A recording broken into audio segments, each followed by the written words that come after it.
Essa data, desde 1992, eu tinha 1 aninho, quando teve esse encontro.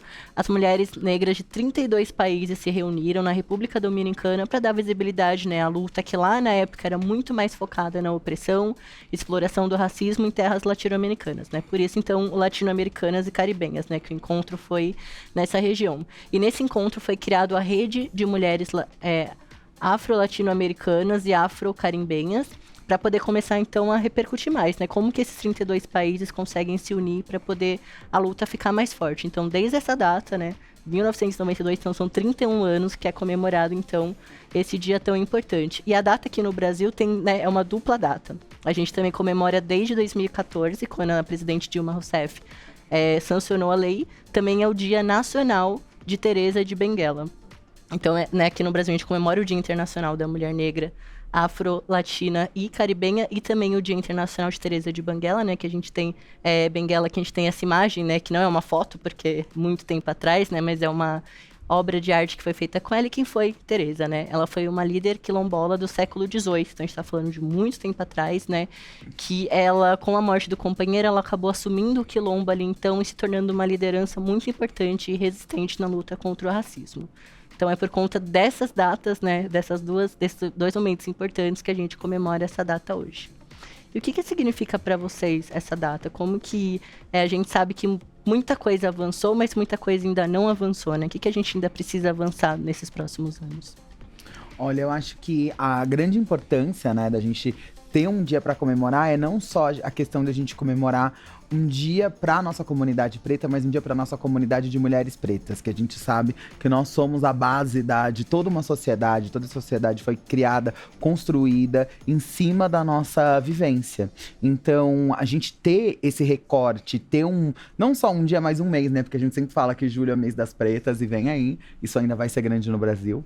Então, é importante a gente sempre lembrar isso, né? A gente ter... Porque às vezes as pessoas pensam em datas específicas para se falar sobre alguns assuntos e acham que elas são meio comerciais ou mais vãs, mas a gente coloca essas datas exatamente para poder ter a memória, para que essas coisas não se repitam e para que a gente possa ser ouvida, nem que seja para ser ouvida só nesse dia, e ter a nossa fala e a nossa voz reverberando durante todo o ano até o próximo ano. E eu fico muito feliz de saber que a gente tem um espaço como esse para poder falar sobre isso, e como a cada ano a gente vê cada vez mais eventos e momentos e situações em que se voltam para esse dia quando a gente está no mês de julho e nos próprios dias 25 de julho, né? Em que cada vez isso fique maior, né? Legal, eu acho interessante também a gente ter uma representação brasileira dessa história, dessa data, né? Porque quando a gente fala geralmente de racismo, de luta de mulheres pretas, para algumas pessoas pode acabar ficando muito distante. E a gente trazer um pedaço dessa história para figuras brasileiras que também, né, atuaram, né, não agora, mas em algum momento na luta contra o racismo, acho bastante interessante. E acho legal também, com esse lance do Julho das Pretas, que em algum tempo a gente consiga ressignificar, que não seja só mais uma data para a gente falar de dor do que aconteceu, mas para que a gente consiga estar juntos e celebrar a nossa, né, nossa força, celebrar a nossa presença, celebrar o fato de que somos ali, né, a maioria da camada ali da sociedade. Então, legal por ter uma pessoa ali brasileira nisso, mas torcendo para que num futuro breve a gente traga essa data com mais alegria. Com certeza. E eu acho que também é o poder da nossa representação como mulher num geral, assim, né? Exato. O quanto isso é importante. E quando a gente fala em pirâmide, né? Realmente uma pirâmide social. É o homem branco, é a mulher branca, é o homem negro, é a mulher negra. E aí a gente desce para a mulher trans e, enfim, toda uma questão de gênero. Então, assim, a gente ainda está, eu acho, em muitos lugares que ainda, de fato, não nos fortaleceram 100%. E a gente precisa lembrar por que isso está acontecendo, né? Eu tenho até um quadro que a gente fala, o passado explica sobre isso. Você olha para trás, você vai olhar para frente, você vai entender um pouco por que a gente ainda está lutando e falando sobre isso, sabe? Talvez com isso seja um futuro melhor. Então é importantíssimo saber datas, saber a história, para se entender por que você é daquele jeito, sabe? Enfim, terapia para quem faz sabe disso, né? É o mínimo. Você pensa, olha para trás, pensa e fala, é por isso que eu tô desse jeito agora. Então como é que eu vou pra frente agora? Exato. Então é importante. E até emendando nisso, né? Porque esse seu quadro eu acho ele muito importante, porque você traz de um jeito bem leve, bem desconstruído, bem tranquilo pra galera entender pontos que já passaram. Eu fico pensando nessa luta hoje, você consegue ver alguns pontos que já avançaram e coisas que ainda estão, que a gente precisa ainda de mudança? Cara, eu acho que a gente tá aqui, né? Exato. 3 mulheres negras lindas e muito das chiques. Celebrando, mostrando as nossas... Conversando, mostrando a nossa inteligência, nos divertindo e, obviamente, abrindo para que vocês nos conheçam, assim. Eu acho que isso já é uma grande evolução, sabe? Eu sinto ainda a falta, talvez, do que é essa ideia, de fato, de uma liderança. Mas é uma pirâmide, né? A gente vai tentando subir, mas já estamos aqui com nossa beleza, com o nosso rosto. Eu acho que isso é evolução. E eu acho que, hoje em dia, pelo menos para mim, eu sinto falta desse lugar, talvez isso, sabe? Ser o chefe também. Ser o rosto, é óbvio que não é fácil, mas você consegue achar ali uma gama, mas que só não fique nisso, sabe? Acho que são essas duas diferenças. Tem várias, claro, mas que eu acho que pesam, pensando até no nosso trabalho, né? Sim. Assim, sabe? Direção, isso, som, coisas pretas, talvez disso, e não só o rosto, não só tá na frente. Que a gente escuta, né? Não, mas agora tem muito preto em tudo. Tem muito preto em tudo, mas assim, tudo mesmo. Exato, é tudo mesmo. Realmente está sendo pensado por pessoas pretas, esse lugar de outras pessoas pretas. Nós estamos sendo bem recebidos nesses lugares onde nós estamos chegando. E a grande questão do recorte da mulheridade. Isso que você fala de liderança me pega muito num lugar bem pessoal, porque às vezes quando a gente teve na nossa vida profissional e etc, a gente teve homens que foram chefes, que eram homens que eram extremamente truculentos, extremamente grossos, e às vezes a gente só tá sendo concisa, a gente não tá sendo truculenta, a gente não tá sendo grossa, a gente tá sendo direta, exatamente porque se você tá comandando uma situação e se você precisa delegar tarefas para uma equipe, você precisa que essas coisas saiam para que outras coisas não se atrasem, você precisa ser direta, mas você é sempre vista como o quê? Carrasca, você é uma pessoa que não tá sabendo trabalhar com as outras pessoas, porque na verdade elas se veem numa posição de muito maior dificuldade de nos ouvir e acatar aquilo que está sendo dito, a gente como autoridade daquele trabalho, daquele lugar, daquela situação, do que se fosse um homem preto ou até mesmo uma outra pessoa branca, uma pessoa não preta falando naquela posição. Então eu acho que a gente ter essa mudança de pensamento quando se vê a vivência e a história de mulheres pretas é algo que ainda falta. A gente está começando agora, porque a gente está começando a gente sempre teve voz, mas agora a gente está começando a ter um espaço que amplifica a nossa voz para que essas ideias comecem a mudar. E eu sempre penso muito em futuro, né? O que você acha que a gente precisa trazer mais ainda para o futuro, Andresa? Eu acho que essa sua ideia faz total sentido, né? Nesse quesito de lideranças pretas, a gente passa por um desafio duplo, né? Se não com mais camadas, porque além da gente ter que performar com a mesma potência e com tudo que a gente sabe que a gente pode entregar, a gente ainda tem que lidar estruturalmente com essas micro-relações que também são tão exaustivas quanto o nosso próprio trabalho. Então, ele acaba sendo, né, muito, muito pesado e muito mais vagaroso para pessoas pretas caminharem nesse sentido, né, desses espaços e se sentirem plenas, assim. Então, acho que faz super sentido. Entendo também que para a gente caminhar e avançar um pouco mais nisso, políticas públicas afirmativas, políticas públicas de permanência, porque as pessoas precisam chegar e permanecer, sabe? Não Exato. é só chegar. E criar um mercado de trabalho, um espaço para que essas pessoas consigam ser elas, consigam botar essa potência para fora e daí começar a mudar essa estrutura de dentro a partir desses lugares de poder, que é um pouco do que você trouxe ali. Exatamente. Então, o futuro, a gente vê um futuro cada vez mais preto, né? É isso que a gente quer e é isso que a gente precisa, né? E quando a gente para pensar até em prioridades nessa discussão, eu acho que uma das prioridades seria exatamente a nossa voz. Que ela esteja aí nesses lugares e que a gente consiga resistir mais, né? Porque a gente fala muito sobre existir, mas... A gente fala muito sobre resistir, mas que a gente possa existir. Na verdade, é o inverso. Porque é que a gente possa ser quem a gente é em todos os lugares, em ambientes que sejam pensados pra gente, né? Com certeza. Mas eu acho que, ao mesmo tempo, também é isso, gente. É um exercício. Às vezes, a resposta do outro negativa dentro dessa situação também pode ser esse costume, sabe? Tem coisa que é costume, tem coisa que é maldade, tem coisa que o povo é safado mesmo. Mas, assim, sabe, eu também acredito muito nisso. Eu não sei se eu acredito no fim, mas é sobre a minha vida o tempo todo, que é por isso que a gente está aqui, né? Não é só uma problemática, será que isso existe? Não, as pessoas estão morrendo, as pessoas não têm oportunidade básica, educação, tudo. Então, a gente precisa falar sobre isso para ver se uma mudança, né? Mas eu acredito que, às vezes, é só um exercício que todo mundo tem que botar em prática, sabe? De uma forma mais leve, assim. Exatamente. A gente tem um comentário do chat da Dandara dos Santos, que quando você entrou ela ficou feliz, eleita uma charaminha, que ela trouxe: ser mulher preta é um ato de resistência. O amor preto cura. Sim. Acho que isso faz tudo a ver com isso que você estava falando, né? Exatamente, exatamente. Porque ser uma mulher preta hoje não é fácil. Nunca foi. Parece que às vezes, apesar da gente estar tendo muitas mudanças na sociedade, cada vez fica mais difícil. Mas uma coisa que me alegra muito e que a gente pode celebrar hoje é que nós estamos fazendo parte da leva das últimas primeiras. O que que seria isso? A gente, quando a gente era pequena, né? Eu não sei, aqui eu imagino que a gente esteja todo mundo na mesma faixa de idade, menos a Dandara, ela é um pouco mais. É que você é mais antiga. velha, não? Tem que ver, né? Olha a minha pele. Mas eu sou um pouquinho mais velha. Com procedimento ou sem? Deixa abaixo.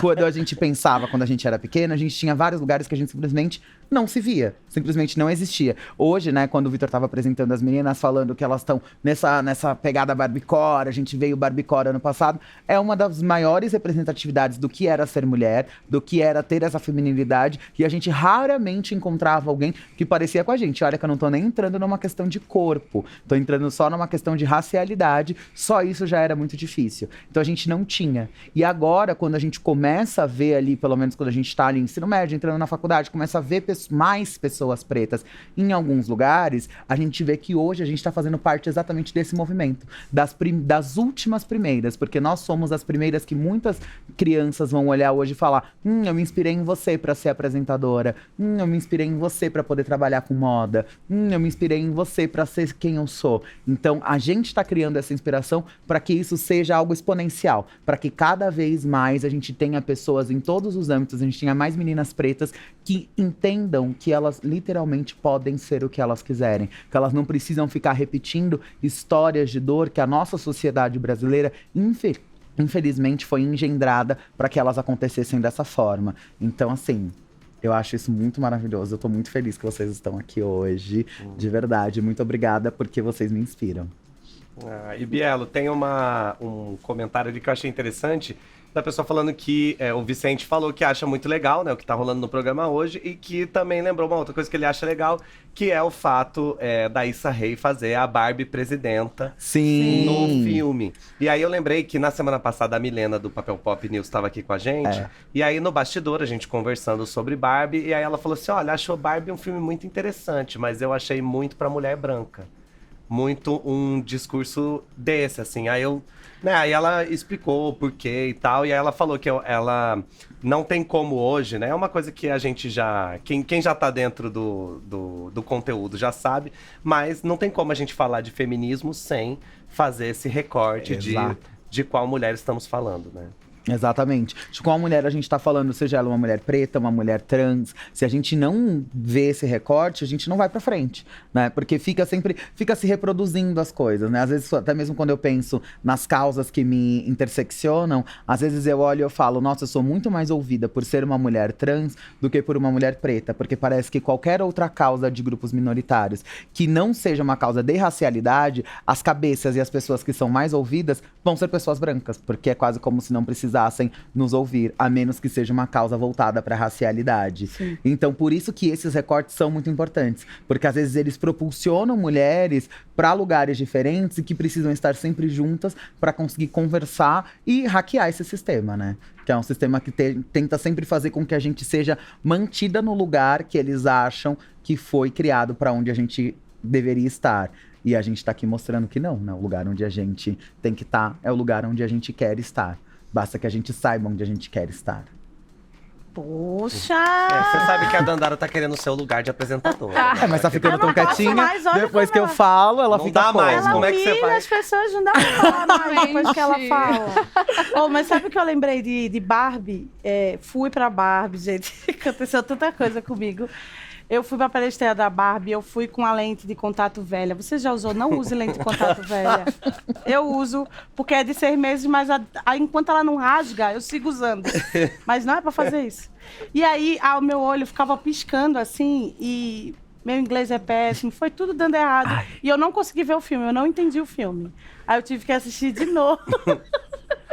Agora de óculos. Pra entender, agora de óculos. Ganhei uma Barbie chiquíssima no sorteio. Ai, que linda. A segunda vez. Foi linda chique, minha amiga. Barbie. E eu comprei todas as Barbies, gente. Eu enlouqueci com a Barbie, literalmente. Eu mandei fazer saia. Eu enlouqueci. Mas eu tava pensando numa coisa. Vocês já leram o livro da Viola Davis, Sobre Mim? Que é uma biografia, mas é maravilhosa, eu indico pra vocês. E ela fala muito sobre perdoar a sua criança interior. E ela conta, é uma biografia sobre a vida dela, é maravilhoso. De verdade, eu recomendo a vocês. E ela fala sobre isso, assim, tipo, tudo que ela viveu, quanto ela sofreu quando ela era criança, e ela meio tem raiva daquela criança. E aí chega o terapeuta e dá uma nela. Você não deveria perdoar? Ela, que absurdo, fui embora. Aí liguei pra ele do carro dizendo, você tem razão, e voltei pra sessão, sabe? Então eu tenho feito muito isso, sabia? Com a Barbie, com a Xuxa. Todas essas que eu odiava Ela veio quando pra eu dar era polêmica criança. hoje. Ah, não pode falar isso? Pode, claro que pode, pelo amor de Deus. Entendeu? Aí eu falei, eu estou realmente me sentindo perdoando isso, assim, sabe? Até usar o rosa, até essa ideia, porque isso é louco, né? Pensando enquanto mulher preta. Parece que você tem que estar na defensiva o tempo inteiro. Até isso dá ideia, óbvio, da futilidade, entre aspas, que aí vai ser impossível uma mulher preta ser fútil, porque assim, é tanto do BO que ela tem que ficar lidando. Mas eu me sentia muito tolindo isso, sabe? Assim, não gosto de rosa, não gosto de Barbie. E realmente tem uma problemática em cima social, de características da Xuxa, nananã. Mas enquanto isso, a mágoa ficava comigo, sabe? Assim, tenho raiva disso. Vejo, ficava, menina, me abri. Tô assistindo as Kardashian agora, eu tô assim, jogada. Amo, agora a gente tem assunto pra conversar, né? Amiga, eu tô no chão com elas. Eu queria trazer um adendo, esse livro, como que é o nome do livro? Sobre mim. Esse livro Sobre Mim tem no Apple TV Plus, tem uma entrevista da Viola. Não é no Apple TV Plus, não, desculpa, gente, é na Netflix. Tem uma entrevista da Viola com a Oprah falando sobre esse livro, que foi pra divulgação do livro, e ela traz alguns trechos do livro. E exatamente esse trecho de perdoar a sua criança interior, ela traz nessa entrevista. Então, caso você, assim como eu, às vezes não tem tempo de ler, assista, que é tudo. Assista o resumo na Netflix. Mas, Andresa, como que você lida com isso? Com essa sua mulheridade hoje? Você, enquanto uma mulher preta que já viveu algumas fases da vida, pra você estar aqui hoje, como você lida? Eu acho que é uma série de coisas, né? Ter outras pessoas pretas, outras mulheres pretas, muita terapia, né? Porque chega uma etapa da vida que a gente internaliza tanta coisa que a gente não sabe mais o que é a gente, o que é fruto da estrutura, sabe? A gente não sabe qual comportamento de fato é nosso, ou que a gente está só seguindo o baile, reproduzindo, sabe? Então eu acho que esse lance do amor preto também super faz sentido pra mim, não só o amor preto afetivo, assim, sabe? Entre duas pessoas que se relacionam, mas também entre amizades, faz muito sentido. Rede de apoio, assim, sabe? Família. Eu acho que foram todos esses pilares, assim, que me ajudaram a chegar em um lugar confortável. E eu digo nem confortável pra mim, mas confortável pra fazer essa ponte pra outras pessoas também, assim, sabe? Porque eu troco muita ideia com outras minas pretas, e elas falam, nossa, tal, você é super referência.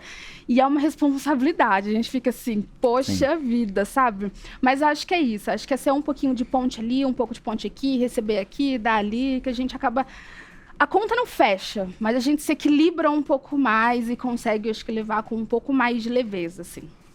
Com certeza, com certeza. Eu queria fazer uma pergunta pra vocês três, que você falou muito que agora vocês inspiram as crianças, né? Quem for essa inspiração das crianças de vocês, né? Porque, assim, a gente que é trans principalmente sabe, né? Que a gente não tem representatividade, mas mesmo... Acho que é isso, né? Não tinham mulheres negras na TV, em cargos que a gente vê hoje, mas quem foram essas mulheres negras que inspiraram vocês na infância? Nossa, olha, pra mim aconteceu muito... Foram algumas referências, né? Mas a Oprah era uma grande referência pra mim. A Glória Maria eu amava que ela chegava no Domingão. E tinha, né? Sempre teve muito essa questão do Fantástico ser a revista digital que tinha hoje, né? Tá tudo no celular, socorro. Mas era, tipo, pra mim ela era uma das repórteres, ou a repórter mais importante do Brasil, porque todo mundo assistiu Fantástico no domingo e ela era uma mulher preta. Então, assim, pra mim isso era muito importante. E tem uma referência que não é uma mulher, mas era uma figura de mulheridade, porque era o mais próximo que eu tinha de uma pessoa trans, apesar de não ser uma pessoa trans, na televisão, que era a Vera Verão. Porque a Vera Verão era uma personagem que eu conseguia me reconhecer, e era muito engraçado porque durante muitos anos da minha vida, era o exemplo do que eu não poderia ser. Então era eu assistir, ver se eu tinha qualquer coisa que se assimilasse àquela personagem, àquela mulheridade, e era exatamente o que eu não tinha que fazer. E hoje eu reverencio essa existência para que eu possa estar aqui, mesmo tendo vindo de uma personagem, né? Era quase como um trabalho de drag ali, mas era o mais próximo que eu tinha de uma mulher trans preta na televisão. Arrasou. Eu não me lembro, e isso é uma pergunta muito engraçada, assim, você não se lembrar de quais referências, tipo, te levaram para um lugar, assim, sabe? Como eu sempre fui uma pessoa muito imagética, assim, tal, toda pessoa que estava vestida com um look massa, eu falava, nossa, sabe? Quero ser isso, quero estar assim. Só que depois, ao longo do tempo, e daí já muito mais tarde, já bem adultona, eu entendi que a maioria dessas pessoas eram brancas. E que eu precisava fazer essa curva, assim, sabe? E que eu precisava conseguir encontrar, imageticamente falando, pessoas que estivessem com um look bem massa, assim, que me desse esse balanço, mas que também conversava comigo em outras áreas. Então, daí eu fui crescendo, daí eu vou falar um rolê muito clichê, mas tipo Beyoncé, sabe?